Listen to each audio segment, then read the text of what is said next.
大家好，这里是汉语慢时光，我是王宇。今天李文还在恢复中，所以这一集依然只有我。其实我本来打算上周就录这一集，但那几天真的太忙了。为什么？因为我要搬家。是的，我在现在这个小公寓住了2年，它不大，只有一个卧室，一个小阳台和一张总是被我当作书桌的餐桌。在这2年里，我在这里录了无数中文练习，写了很多稿子，也在这里哭过、笑过，烧糊过面条，泡过3次花。说起来，我和这个房子的故事其实挺多的。刚搬进来的时候，我几乎听不懂房东说的话。他当时拿着合同对我说押一付三，我完全懵了。我还以为他在说什么数学公式，心想押一付三，那是1+3吗？4个月的房租。后来才明白，那是押金1个月，租金3个月一起交。我笑着点头，但心里偷偷记下来。押金、租金、合同、签字，这些词以后一定要会。现在想起来，这些词都已经变成了我的生活语言。我用它们和房东谈续租，和快递员打电话，甚至在微信上问别人要地址和邮编。我突然发现，我不是在学中文，我是在用中文生活。昨天我开始打包。搬家这件事儿啊，听起来简单，做起来可不轻松。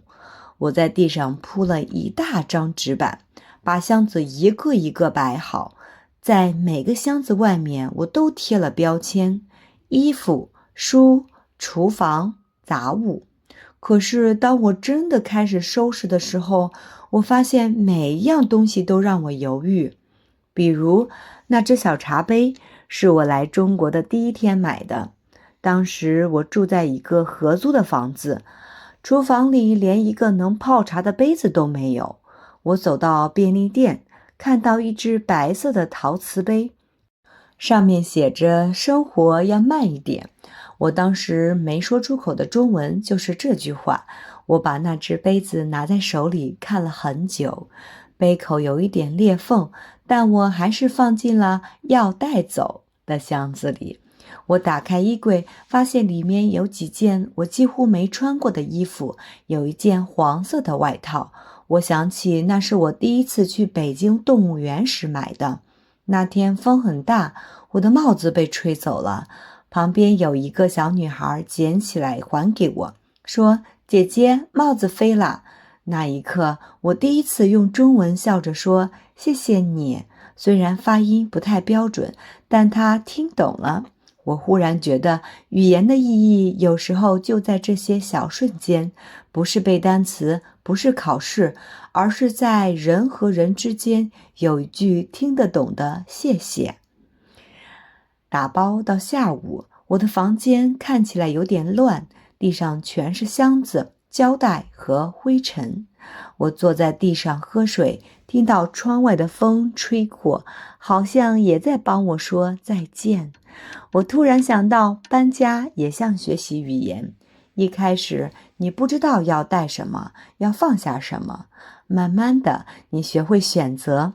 有的词语你天天用，它们就像你的必需品；有的词你只在特定的时候用，就像那件偶尔穿的外套；而有些词可能你再也不会说，但它们依然属于你的语言记忆。晚上房东来了，他是个中年人，说话不快，但总喜欢用方言。我刚来的时候听不懂他的口音，现在已经能猜个大概了。他看着一地的箱子，笑着说：要搬啦，这么多东西，一个人能行吗？我点点头，应该可以，我找了搬家师傅帮忙。他叹了一口气，说：时间过得真快呀。我也笑，是啊，2年了。他看着我，好像也有点舍不得。下次有需要再联系我。好的，谢谢您。那句您，我说的很自然。2年前我还会害怕这种正式的语气，现在它已经变成我表达尊重的一种方式。晚上我没睡好，房间太空了。我习惯了那盏暖黄色的灯，桌上的笔记本，还有窗外偶尔传来的小吃摊声音。但这些声音明天就都属于旧家了。我在床上翻来覆去，最后起身拿出录音机，对着麦克风轻轻地说：这里是汉语慢时光，今晚我在打包我的生活，也许每一个箱子都装着一点过去，也装着一点中文。早上7点，我的闹钟响得特别早，窗外的天刚亮，我还没完全清醒。我拿起手机看了一眼搬家师傅发来的消息：王小姐，我们8点半到。我立刻回了一个好的，谢谢，然后开始最后的整理。我把昨晚没封口的箱子都重新贴上胶带，咔嚓咔嚓，那种声响在空荡荡的房间里显得特别响。我有点紧张，也有点兴奋，毕竟这不仅仅是搬家，还是我在中国生活的一个小节点。8点半准时，门外传来敲门声。我打开门，看到2个搬家师傅，一个高高的，另一个有点胖，笑得很热情。你好，你就是王小姐吧？搬2环外那边？对，是的，辛苦你们了。他们一进门就开始干活。高个师傅先环顾了一下四周，说：东西不算多，不过有几个箱子挺重的。我点头，赶紧解释：对，那几个是书。他笑了，书最重，我们都懂。胖师傅边搬边和我聊天：你是外国人啊？中文说的挺好啊。我有点不好意思地笑：谢谢，我还在学。他又问：你从哪儿来的？我从美国来的。哦，那你在中国几年了？快4年了。哎呀，怪不得，我听你口音都挺标准的。我心想，这可能是我听过最开心的夸奖。他们搬箱子的速度非常快，我本来担心要搬2-3个小时，结果不到40分钟，我的房间几乎空了。我看着那张熟悉的地板，那堵淡黄色的墙，心里有种奇怪的空落感。胖师傅拍了拍手：行啦，王小姐，我们下去装车吧。我点点头，拿起背包，最后回头看了一眼房间。那一眼，我看到了过去的2年。楼道里有点黑，我小心地跟在他们后面。他们抬着箱子下楼，一边喊着节奏：来，1、2、3，走！我在后面提着一袋零碎的小东西，心里突然有点感动。原来搬家这件事不是一个人离开，而是几个人帮你一起离开。到了楼下，搬家车已经停好了，一辆白色的小货车，车厢里垫着厚厚的毛毯。他们动作熟练地把箱子一一放好，再用绳子固定。王小姐，你看一眼，这样行不行？可以，很好，谢谢你们。没问题，那我们出发啦。我跟在他们车后，骑着共享单车，风有点凉，但我觉得那一刻特别自由。到了新家，是一个比原来稍微大一点的房间，有一个大窗户，可以看到马路和树。我一进门，阳光正好照在地板上，我忍不住说：好亮啊！胖师傅笑：搬家看光线就对了，亮房子忘人。他们把东西一件一件搬进去，我指着角落说：那边是我的书箱子，这边是衣服。他们一边干一边教我几个口语，比如轻拿轻放，抬头小心。我笑着重复：轻拿轻放，抬头小心。他们听了哈哈笑，对对对，说得挺地道。我忽然觉得这种互动比上课更有趣。语言不是从书里学来的，是从一句注意脚下开始的。搬完东西，他们准备离开，我拿出提前准备好的矿泉水和几罐饮料。你们辛苦了，喝点水吧。胖师傅接过去，有点惊讶。哎呀，谢谢啊！高个师傅也笑。王小姐真客气。我说不客气，这句话我已经学会了。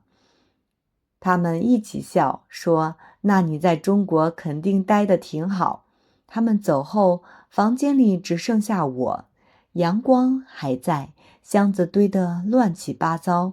我坐在地上，打开第一个箱子，上面写着书。我一本本地拿出来，有中文教材、日记本、小说，还有一本被我用便利贴标满的现代汉语词典。我随手翻开一页，上面写着我当初抄下的一句话：生活是最好的语法老师。我轻轻地念了一遍，然后在本子上写下：搬家那天，我学会了新的生活语法。下午3点，我的朋友小陈来了，他帮我买了一些日用品，还带了一束花。恭喜乔迁，我笑着说谢谢，欢迎光临新家。我们一起把桌子搬到窗边，然后泡了2杯茶。阳光照在桌上，空气里都是新家的味道。小陈看着那堆箱子说：你打算什么时候拆完？我叹了口气，也许要3天。他笑：3天？我看3周都不一定。我也笑了。他又说：你现在中文越来越自然了。以前你说搬家都说成移家。我不好意思地笑，是啊，那时候我以为 move 就是移。他说现在懂了吧？我点点头，懂了。搬家不仅仅是 move， 还是 start over， 重新开始。晚上我录了这一集节目的后半部分，对着麦克风我说，今天我搬到了新家。也许对别人来说，这只是一次普通的搬家，但对我来说，这是一次语言的搬迁。每一个箱子都装着词汇，每一次对话都带着故事。我在打包过去的同时，也在拆开新的表达方式，比如押一付三、轻拿轻放、小心台阶。这些词不在教材里，却都在生活里。我顿了一下，又补了一句：生活就是最大的中文课堂。我合上录音笔，窗外的灯一点点亮起来。有人在楼下遛狗，有人买菜回家，有人打电话说：喂，我到楼下了。这些声音混在一起，让我觉得安心。我对自己小声说：欢迎回家。搬家的第2天一早，我被一阵滴滴滴的声音吵醒。我以为是闹钟，结果发现是冰箱。它不停地闪烁，发出警报声。我靠近一看，显示屏上写着E1。我皱着眉头，心想：糟了，该不会是坏了吧？我打开手机搜索冰箱 E1 是什么意思，跳出来的结果一大堆。有人说是温控器问题，有人说要断电重启。我照做，把插头拔掉又插上。滴，安静了3秒，然后它又开始滴滴滴。我忍不住笑出来，对着冰箱说：你是不是也在搬家不适应？我决定打电话给房东。喂，你好，我是王宇，刚搬来的租客，冰箱好像有点问题。房东是一位中年阿姨，声音温柔。啊，冰箱？你拍个视频发给我看看。我录了几秒钟发过去，他看完后说，这个问题不大，我让维修师傅下午去。我松了一口气，心想，中文听力通过了第1关。中午我点了外卖，在外卖 App 上，我选了一家看起来很地道的小馆子，名字叫老陈家炒饭。我点了扬州炒饭和酸辣汤，备注写着少放辣，多放蛋。20分钟后，门铃响了，一个外卖小哥气喘吁吁地把袋子递给我。王小姐，您的外卖。我接过来说谢谢。他笑着说不客气。饭香，小心烫啊。那一刻，我突然觉得这种自然的交流比任何课堂都真实。我端着饭盒坐在窗边吃，外面的风轻轻吹过来，我觉得这顿炒饭是我吃过最香的一顿。下午，维修师傅来了，他穿着蓝色工作服，提着工具箱。你好，王小姐，房东让我来的。谢谢您，我在这儿。他蹲下来检查冰箱，一边说，11呀，这个常见，温控坏了。我好奇地问，是温度控制的意思吗？他笑，对，你中文真好啊，一下就懂。我笑着回答，还在学，还在学。他换零件的时候问我，你来中国几年啦？我说，快4年。那你一定吃过很多中国菜吧？是啊，我特别喜欢火锅。他笑着说，火锅好吃，可别学重庆人放太多辣。我说，我已经学乖了。他边干边教我新词，比如插座、保险丝、电压。我边听边重复，生怕忘了。他修好之后，我说，您辛苦了。他摆摆手，这叫工作，不辛苦。然后他又补了一句，不过听你这么说中文，我心里挺舒服的。我笑了。那一刻，我明白了语言的力量。它不仅能让人理解，还能让人温暖。晚上，我开始拆最后几个箱子，里面是厨房用品。我一个个拿出来，摆在柜子上。锅、碗、筷子、调料瓶。突然，我发现自己少了一样东西，剪刀。我下楼去便利店，老板是一位中年大叔，戴着眼镜。我问老板，有剪刀吗？他想了想，问，你要大的还是小的？我愣了一下，剪纸用的小的。他笑着递过来一把，这个合适。我结账的时候，他问，你不是本地人吧？对，我是外国人。哦，怪不得说话这么认真。我笑，认真？是中国人教我的。他哈哈大笑，这句话好，送你一包纸巾。我接过纸巾，突然觉得心里很暖。回到家，我开始录下第3部分节目。我对着麦克风说，今天我发现生活里的每一个小麻烦其实都是一次语言练习的机会。比如打电话给房东，和维修师傅聊天，去便利店买东西，点外卖。在这些时候，你不需要完美的语法，只需要敢开口。因为语言的目标不是正确，而是连接。我停了一下，轻声加了句英文。Every time I speak Chinese, I feel closer to life itself. 每一次开口说中文，我都离生活更近一点。我关掉录音机，看着窗外，楼下的小饭馆灯亮了，有人在门口聊天、笑、抽烟，有人在打电话说，你吃了吗？有人喊，老板，加一瓶可乐。这些声音交织在一起，构成了我新生活的背景音乐。我轻轻对自己说 Welcome home in Chinese。 搬到新家1周后，我终于把所有的箱子都拆完了。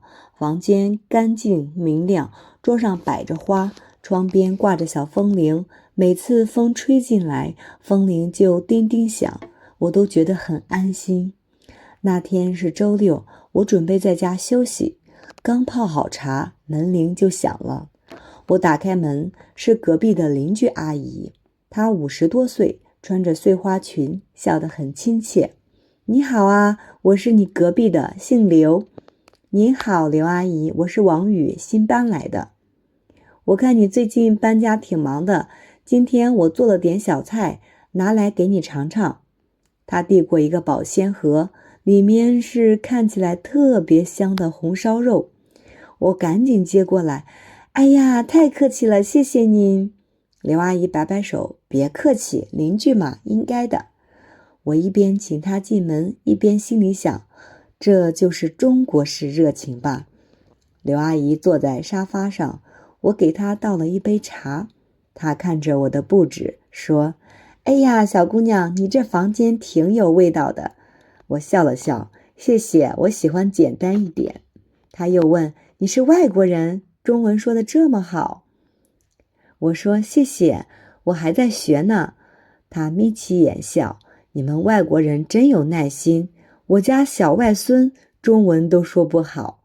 我也笑，因为我每天都要用中文生活。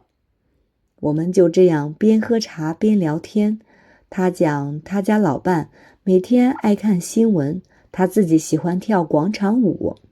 我讲我来中国的第一天，第一次吃火锅，第一次坐地铁。他听得津津有味，不时笑出声。突然他问，你一个人在这边不寂寞吗？我想了想，有时候会，但有朋友有邻居就不觉得孤单。他笑着点头，那就好，有空来我家吃饺子。我立刻回答，好啊，我最喜欢饺子。他离开后，我在笔记本上写下今天学到的新词，客气、邻居、随便坐、我请客、好客。每个词都不是课本里的生词，却都能让生活更柔软一点。晚上，我去楼下小超市买牛奶，收银员是个年轻女孩，看起来20出头。她一看到我，眼睛一亮，哎，你是新搬来的那个小姐姐吧？对呀，你怎么知道？刘阿姨在我们群里说你中文超好。我笑着有点不好意思。她接着说，你以后要是想学北京话，我教你。真的？我正想学点地方话呢。那你先学一句，甭客气。我学着她的语气重复，甭客气。她笑得前仰后合，对，就是这个味儿。我付完钱走出超市，心里暖洋洋的，有一种我真的融入了的感觉。回到家，我对着麦克风开始录今天的节目。今天我学到一个新词，甭客气。在课本上你会学不用客气，可在生活里人们更喜欢说甭客气，听起来更自然，也更有温度。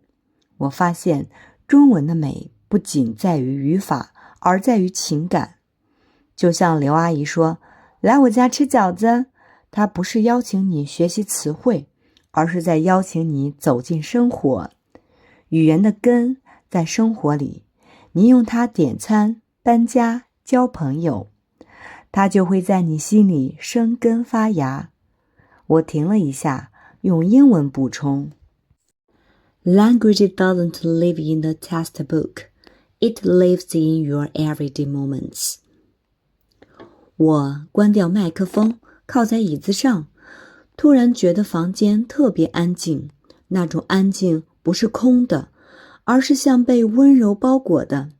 我拿起手机，看到一条新消息，刘阿姨发的，小王，明天中午来我家吃饺子，不许客气。我忍不住笑出来，回了一句，甭客气，我一定去。第二天中午，我真的去了。